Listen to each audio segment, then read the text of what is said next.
Evangelho segundo o Espiritismo, ou no capítulo 4, ninguém poderá ver o reino de Deus se não nascer de novo.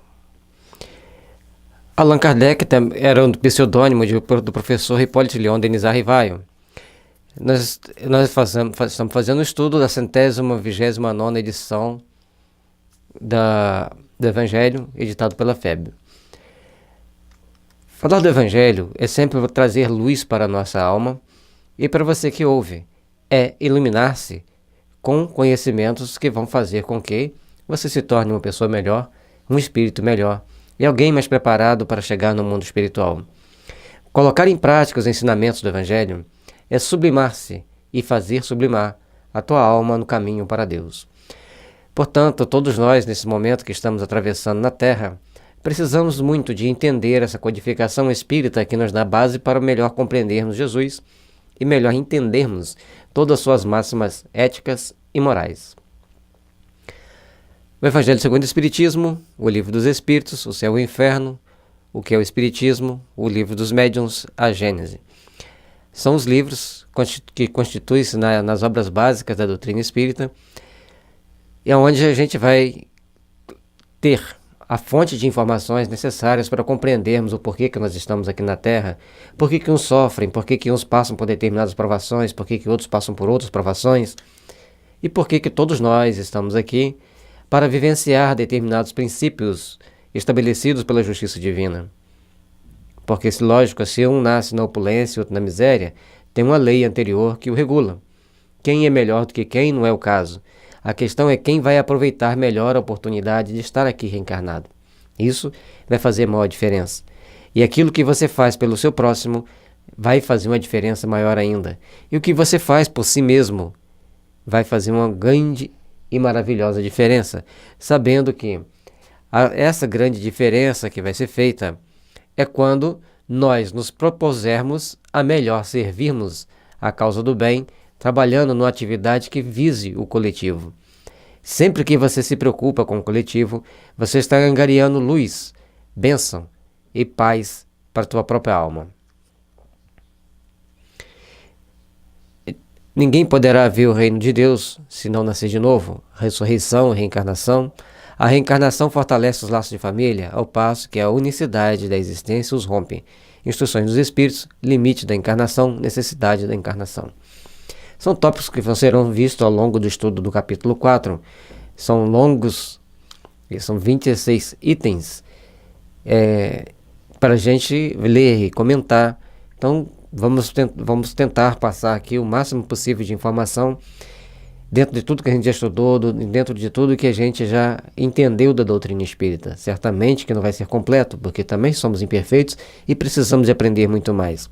Mas, certamente, para tantos livros que já foram lidos, nos dá a melhor oportunidade de compreendermos essa sagrada doutrina que traz para nós a oportunidade de sermos melhores, que traz para nós a oportunidade de estarmos no mundo, mas vivendo no mundo, mas com a consciência alimentada pelas coisas espirituais, sabendo que tudo que a gente faz aqui resplandecerá um dia em luz de bênçãos ou em dor, caso nós não saibamos aproveitar a nossa encarnação. Mas lógico, somos inteligentes e vamos saber aproveitar essas bênçãos divinas que vêm para nós fortalecer nossa alma, alimentar nossos espíritos e nos dar a oportunidade de crescermos e nos aproximarmos de Deus. Jesus, tendo vindo às cercanias de Cesareia de Filipe, interrogou assim seus discípulos: que dizem os homens com relação ao Filho do Homem? Quem dizem que eu sou? Eles lhe responderam: dizem uns que és João Batista, outros que Elias, outros que Jeremias ou algum dos profetas. Nesse momento, nessa passagem, deixa claro para nós que Jesus plenamente ensinava aos seus apóstolos a questão da reencarnação. Com outras palavras, com outras formas de escrever, e existe até uma teoria que no Concílio de Istambul, na época não era Concílio de Constantinopla, né? Hoje chama Istambul, Foi feito o Justiniano mandou que retirasse a reencarnação da Bíblia e fez várias perseguições àqueles que acreditavam na reencarnação, porque sua esposa, sua querida esposa, não queria reencarnar. Isso demonstra bem a infantilidade dos seres humanos diante de uma lei, de uma regra que é divina. Se você está diante de uma lei divina, como que você vai deixar de segui-la? Como você vai deixar de cumpri-la? Fazendo uma comparação, certa vez estava numa oficina consertando o carro e chegou uma pessoa muito nervosa. Ele estava muito bravo porque ele viajava de Belo Horizonte para Vitória e em vários locais colocaram radar. E ele falou: aquilo ali é um perigo. Quando eu chego ali, eu tenho que dar a maior freada possível, porque ali tem um radar. Isso pode causar um acidente. Passado, aí conversamos com ele, mostramos que não era bem assim, que ele tinha que ser mais atento, monitorar mais a velocidade que ele anda, compatível com aquelas que estão nas placas, porque o radar está dentro da velocidade da placa. Mas ele não quis aceitar. Passado um tempo, eu presenciei um acidente nessa mesma estrada, e aí a pessoa que estava prestando socorro, o enfermeiro ali prestando socorro na equipe médica, ele chegou e falou para mim o seguinte: graças a Deus que colocaram os radares, e aqui tem que colocar um, porque sempre tem acidente nessa curva. E onde tem o radar, a gente não parava, era o dia inteiro a ambulância indo fazer resgate de pessoas acidentadas. Onde tinha mais acidente, colocou-se os radares para não ter tanto acidente. Esse exemplo é muito simples, mas retrata a infantilidade humana. Uma pessoa que não conhece das leis, ou não entende, melhor dizendo, as regras de por que foram colocados aqueles radares de limite de velocidade em determinados pontos estratégicos da estrada, acha que aquilo ali é um foco de acidente, ao passo que o radar foi colocado exatamente para evitar o acidente. Normalmente são antes de uma curva, ou depois, ou antes de uma descida, locais que precisa-se reduzir a velocidade pelos mais variados motivos, que foi avaliado por uma equipe. Então, da mesma forma, as leis divinas vêm para nós, mas como somos leigos, não procuramos entender a legitimidade dessa lei, não procuramos compreender por que Deus, misericordioso e justo como é, deixa algumas pessoas na miséria e outras na opulência, porque Ele tem leis que regem nossas vidas. Essas leis fazem com que o espírito humano vai ter que passar por uma série de etapas evolutivas para que ele possa crescer. Se você abusa da riqueza, você nasce na miséria. Se você não aprende nada estando na miséria, você nasce na miséria de novo. E se você está na opulência e sabe administrar e gerenciar bem a riqueza, como na parábola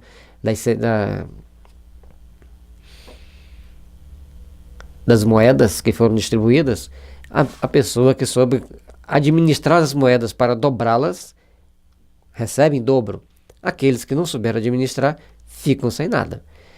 Então, não é porque recebeu uma moeda, é porque não soube administrar os talentos. Por medo, por vaidade, por arrogância, por vigilância, por falta de pensar no outro, que não deixa de ser uma arrogância, uma vigilância. Então, todos nós estamos aqui na Terra passando por determinadas situações para que a gente possa aprender a melhor servir a causa do bem.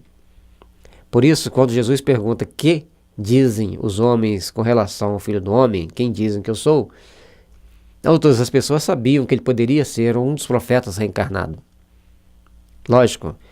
Então, os judeus acreditavam em reencarnação. Também outra coisa lógica, eles acreditavam e acreditam.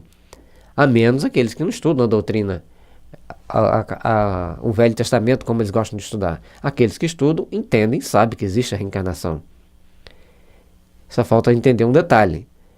Nós vamos reencarnar onde precisamos. Então, hoje estamos no Brasil. Ontem estivemos em outros países, nos vários ontens que antecederam essa existência atual.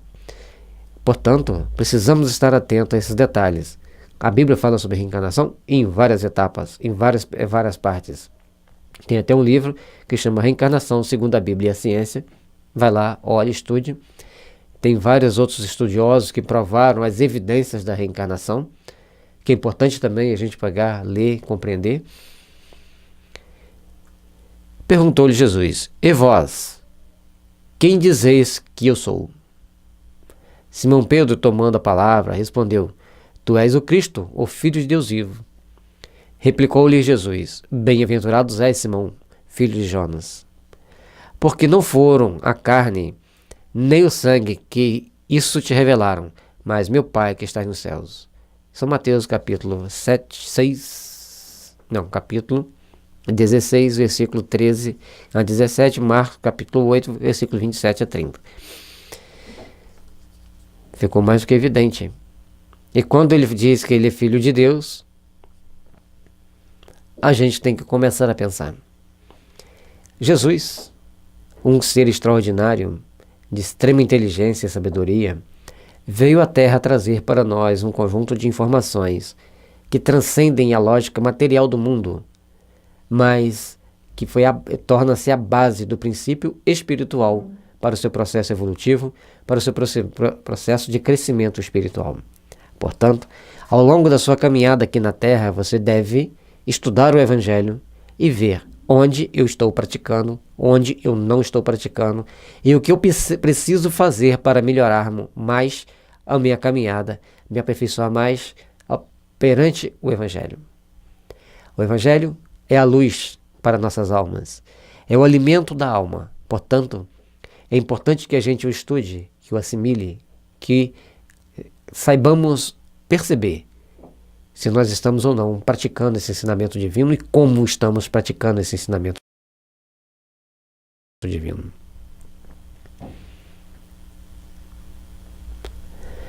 E assim, por mais que exista desertos na vida humana, sempre haverá uma possibilidade de encontrar um oásis. Saiba caminhar com fé, que os bons espíritos, em nome de Deus, te conduzirão a esse oásis de sabedoria e de felicidade, onde você saberá sedentar a sede da alma, alimentando-te com as luzes divinas que te conduzirão ao paraíso da consciência tranquila.